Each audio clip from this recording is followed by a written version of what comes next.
Efficient market hypothesis यानी क्या, इसका मतलब क्या है, इसके यूजेस क्या है, ये किस प्रकार यूज़ की जाती है। आपने बहुत बार न्यूज़पेपर में सुना होगा कि इफिशिएंट मार्केट हाइपोथेसिस यानी यह क्या कहता है, आपने यह भी सोचा होगा।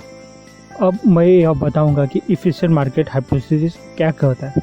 इफिशिएंट मार्केट हाइपोथेसिस यह कहता है कि बाज़ार में अल्फा जनरेट करना, मतलब हायर रिटर्न जनरेट करना, यह इम्पॉसिबल होता है, लगभग इम्पॉसिबल होता है, जिसकी वजह से कंपैरेटिवली, मतलब लगातार आप ज़्यादा हायर रिटर्न मार्केट में कभी भी नहीं बना सकते। इसका एक एग्जांपल दे सकती है कि अगर एक कंपनी में ये न्यूज़ आ रही है कि उसका बिजनेस बढ़ने वाला है, तो लोग क्या करेंगे कि वह कंपनी की शेयर खरीद लेंगे। लेकिन वाकई में क्या होता है कि यह न्यूज़ पहले ही कुछ लोगों को पता चल जाती है, जिसकी वजह से वह पहले ही, जब ये न्यूज़ मार्केट में आएगी उससे पहले ही उस कंपनी में शेयर खरीद लेंगे, जिसकी वजह से वह कंपनी के शेयर पहले ही बड़े होंगे। और आपको ये जब न्यूज़ पता चलेगी उससे पहले ही वह शेयर इतने बड़े हो चुके होंगे कि इस शेयर के प्राइस इतने बड़े हो चुके होंगे कि आपको कुछ भी फ़ायदा नहीं मिल सकेगा, कुछ भी प्रॉफिट नहीं मिल सकेगा। ऐसा इफिशिएंट मार्केट हाइपोथेसिस कहते हैं। अल्फा रिटर्न जनरेट करना, मार्केट में अल्फा रिटर्न जनरेट करना यह बहुत मुश्किल होता है, ऐसा कहना है इफिशिएंट मार्केट हाइपोथेसिस का। अब आपको अल्फा रिटर्न क्या होता है यह पता नहीं होगा, लेकिन मैं बताऊंगा। अल्फा रिटर्न यानी क्या होता है कि हायर रिटर्न। समझिए अब मार्केट में एक साल में, मतलब निफ्टी ने एक साल में 20% रिटर्न दिया, तो इसका मतलब क्या होता है, जो लोग 20% से ज़्यादा रिटर्न पा सकेंगे उनको अल्फा रिटर्न कहता है। मतलब 21%, 25%, 30% अगर ऐसे रिटर्न होंगे तो वो अल्फा रिटर्न होंगे। मतलब 1% ज़्यादा या 20% ज़्यादा अगर आपने निफ्टी से ज़्यादा, मतलब मार्केट से ज़्यादा अगर रिटर्न पा लिए, बेंचमार्क इंडेक्स से ज़्यादा रिटर्न पा लिए, तो इसे कहते हैं अल्फा रिटर्न। अब ये कंसिस्टेंटली बनाना मार्केट में इम्पॉसिबल है, ऐसा कहना है इफिशिएंट मार्केट हाइपोथेसिस का।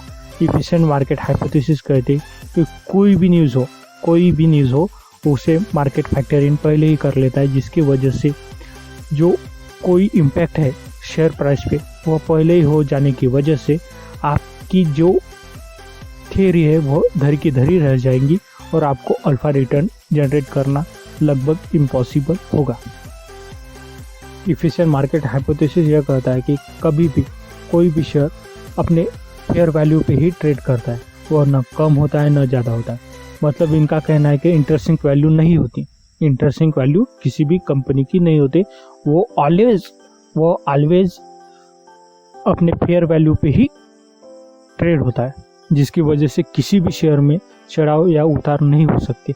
मतलब आप ज़्यादा अल्फा नहीं जनरेट कर सकते, इसका यह कहना है। इफिशिएंट मार्केट हाइपोथेसिस का यह भी कहना है कि आप मार्केट को टाइमिंग नहीं कर सकते। अगर आपको प्रॉफिट करना है, अगर आपको ज़्यादा से ज़्यादा रिटर्न पाने हैं, तो आपको रिस्क इन्वेस्टमेंट में ही इन्वेस्टमेंट करना है, इंस्ट्रूमेंट में, जिसकी वजह से आपको ज़्यादा से ज़्यादा रिस्क लेना चाहिए और ज़्यादा से ज़्यादा रिटर्न आपको पा सकते हैं, क्योंकि हर एक स्टॉक अपने फेयर वैल्यू पे होता है, जिसकी वजह से आपको अंडर वैल्यू स्टॉक कभी भी नहीं मिलेंगे और इसी के चलते आपको ज़्यादा से ज़्यादा रिस्क लेना पड़ेगा। ऐसा इफिशिएंट मार्केट हाइपोथेसिस यह थियरी बहुत ही कंट्रोवर्शियल है और इसे बहुत से लोग खारिज करते हैं, मतलब इसे डिनाई करते हैं, क्योंकि यह बताता है कि हर एक स्टॉक अपने फेयर वैल्यू पे होता है। लेकिन फंडामेंटल एनालिसिस और टेक्निकल एनालिसिस से यह बताया जा सकता है कि ट्रेंड कहाँ जा रहा है, मतलब शेयर कम हो रहे हैं, शेयर की प्राइस कम होगी या ज़्यादा होगी, और वह भी बताया जा सकता है कि आगे शेयर की प्राइस कैसी चलेगी। और इसी की वजह से इफिशिएंट मार्केट हाइपोथेसिस को बहुत से लोग डिनाई करते हैं और यह सही भी है। जैसे फंडामेंटल एनालिसिस वाले, जैसे वैल्यू इन्वेस्टिंग वाले वॉरेन बफेट, और टेक्निकल एनालिसिस वाले ट्रेडर भी इस इफिशिएंट मार्केट हाइपोथेसिस को सिरे से खारिज करते हैं और वो कहते हैं इन शॉर्ट टर्म ट्रेडर्स कहते हैं कि in short term efficient market hypothesis इतने अच्छे से काम नहीं करता और वैल्यू इन्वेस्टिंग वाले कहते हैं कि in long term efficient market hypothesis इतने अच्छे से काम नहीं करता, इसलिए टेक्निकल एनालिसिस ट्रेडर करते हैं और वैल्यू इन्वेस्टर करते हैं। इफिशिएंट मार्केट हाइपोथेसिस का ये कहना है कि वैल्यू इन्वेस्टर हो या फंडामेंटल एनालिस्ट हो या टेक्निकल एनालिसिस्ट हो या ट्रेडर हो, वह अल्फा रिटर्न कभी भी जनरेट नहीं कर सकते। सिर्फ वह अल्फा रिटर्न कब जनरेट कर सकते हैं जब उनको इनसाइडर इंफॉर्मेशन हो तब। ऐसे तरीके से इफिशिएंट मार्केट हाइपोथेसिस का यह बहुत बड़ा इफिशिएंट मार्केट हाइपोथेसिस जो कहता है कि हायर रिटर्न नहीं जनरेट कर सकते, लेकिन इसका कॉन्ट्रेरियन में वॉरेन बफेट जैसा एग्जांपल है जो हायर रिटर्न कितनी ही बार जनरेट अपने मार्केट के अगेंस्ट में, वैसे ही जिम साइमंस है। ऐसे बहुत से एग्जांपल है, ऐसे ट्रेडर भी है जिन्होंने अल्फा जनरेट किया है। और इसी वजह से इफिशिएंट मार्केट हाइपोथेसिस पूरी तरह से सही नहीं है, ऐसा बहुत से लोग मानते हैं। साथ ही साथ इफिशिएंट मार्केट हाइपोथेसिस वाले इस थ्योरी में यह भी कहा जाता है कि अगर आप पैसिव इन्वेस्टमेंट करोगे, पैसिव फंड में अगर पैसा डालोगे क्योंकि तो आप कंसिस्टेंट रिटर्न बना पाओगे, जैसे इंडेक्स फंड।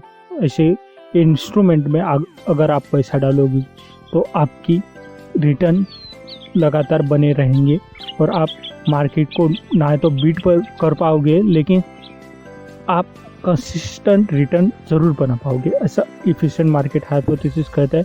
और ये राइट है। Can be market inefficient? हाँ, मार्केट बहुत समय इनएफिशिएंट होता है क्योंकि इंफॉर्मेशन लगातार और हर जगह एक सी नहीं होती। फॉर एग्जांपल समझिए, अगर किसी कंपनी को कॉन्ट्रैक्ट मिल रहा है तो किन्हीं लोगों को पता चलेगा और किन्हीं लोगों को नहीं पता चलेगा। इसकी वजह से क्या होगा कि मार्केट एफिशिएंट नहीं होगा। असल ज़िंदगी में ऐसा होता है, लेकिन इफिशिएंट मार्केट हाइपोथेसिस कहता है कि ऐसा नहीं है, मार्केट ऑलवेज इफिशिएंट। ऐसा इफिशिएंट मार्केट हाइपोथेसिस कहता है, लेकिन असल ज़िंदगी में ऐसा नहीं होता।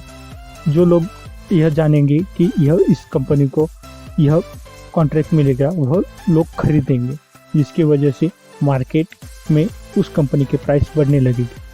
और यह जो है वह टेक्निकल एनालिसिस भाप लेगा कि ऐसे हो रहा है, जिसकी वजह से अल्फा जनरेट करने की बहुत सी संभावनाएं हो सकती है। अब ये आपको सोचना है कि क्या ठीक मार्केट में इंफॉर्मेशन असिमेट्री की वजह से मार्केट इनएफिशिएंट होता है। जैसे मैंने एग्जांपल दिया कि इंफॉर्मेशन एक जैसी नहीं बहती हर समय। आजकल इंटरनेट आ चुका है, लेकिन आजकल इंटरनेट इतना भी मतलब आप यह नहीं सोच सकते कि हर एक इंफॉर्मेशन वेब पे अवेलेबल ही है। वेब पे हर एक इंफॉर्मेशन अवेलेबल नहीं हो सकती। अगर हो भी सकती है तो आप भी हर समय वेब पे अवेलेबल नहीं रह सकते, जिसकी वजह से आपको जल्द से जल्द वही इंफॉर्मेशन नहीं मिलेगी, जिसकी वजह से इंफॉर्मेशन असिमेट्री मार्केट में हमेशा रहती है। क्योंकि कुछ लोगों के पास इंफॉर्मेशन रिसोर्सेस अच्छे होते हैं, कुछ लोगों के पास नहीं होते। हर एक वेबसाइट में, हर एक न्यूज़पेपर में अपने अपने लोग काम करते हैं, जिसकी वजह से इंफॉर्मेशन इतनी अच्छे तरीके से हर जगह एक साथ नहीं पहुंच सकती, जिसकी वजह से मार्केट इफिशिएंट नहीं हो सकता। यह भी हमें ध्यान रखना चाहिए। और ये जो इंफॉर्मेशन असिमेट्री है वो किस किस वजह से हो सकती है? तो पहला है तो रिसोर्सेस की वजह से। जैसे कि एग्जांपल के लिए मैंने बताया, जैसे कि न्यूज़पेपर कौन सी इफिशिएंट हो सकती है, कौन सी नहीं हो सकती।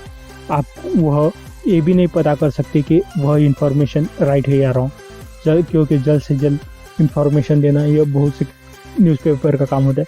और कोई न्यूज़पेपर जल्दी में कुछ गलतियां भी कर सकती है। और दूसरे होते हैं लिक्विडिटी, यानी मतलब किसी लोगों के पास पैसा भी नहीं हो समझा।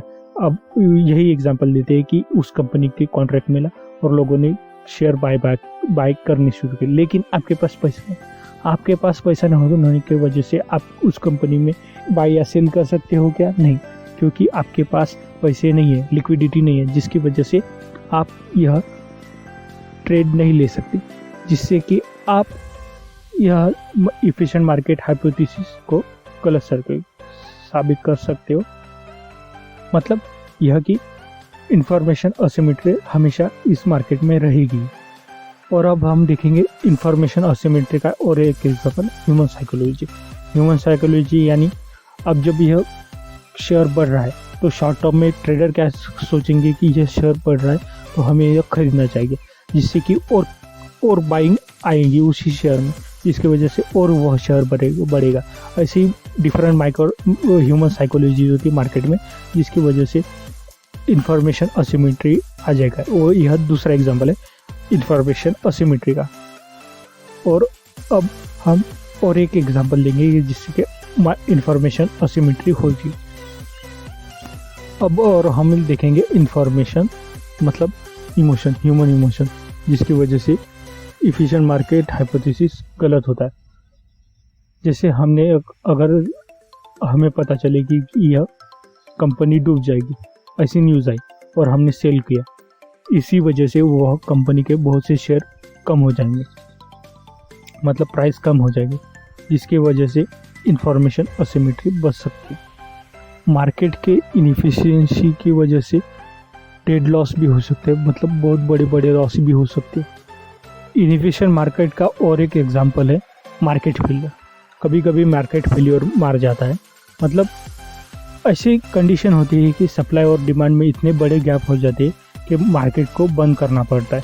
बहुत से एक्सचेंज ऐसे काम करते हैं जिसकी वजह से मार्केट फेलियर हो जाता है, मतलब मार्केट में काम करना बंद हो जाता है, जिसकी वजह से भी मार्केट में बहुत बड़े लॉसेस होते हैं। ये एक एग्जांपल है इनएफिशिएंट मार्केट का। इसी वजह से इफिशिएंट मार्केट हाइपोथेसिस पूरी तरीके से सही नहीं है, इसमें बदलाव होना चाहिए, इसमें और भी स्ट्रॉन्ग करना चाहिए इसमें बहुत से बदलाव ज़रूरी है, जिसकी वजह से इस इफिशिएंट मार्केट हाइपोथेसिस को और अच्छे से यूज़ किया जा सके मार्केट में।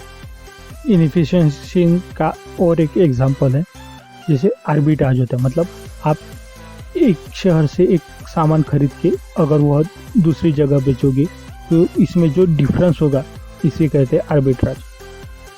ऐसे अपॉर्चुनिटीज़ मार्केट में बहुत से होती है, जिसकी वजह से मार्केट कभी भी फुल्ली इफिशिएंट नहीं हो सकता। अब 2008 के समय में ऐसा मार्केट में ऐसा चल रहा था कि लोग NSCC खरीद के BSE में बेच, जिसकी वजह से ये जो आर्बिट्राज होता है, मतलब भाव में थोड़ा सा कम या ज़्यादा होता है, मतलब आप समझिए कि BSE में कम भाव में शेयर मिलता है, तो आप उसे खरीदेंगे और BSE में बेचेंगे उसी शेयर को, तो इससे जो डिफरेंस आएगा वह होगा आपका प्रॉफिट।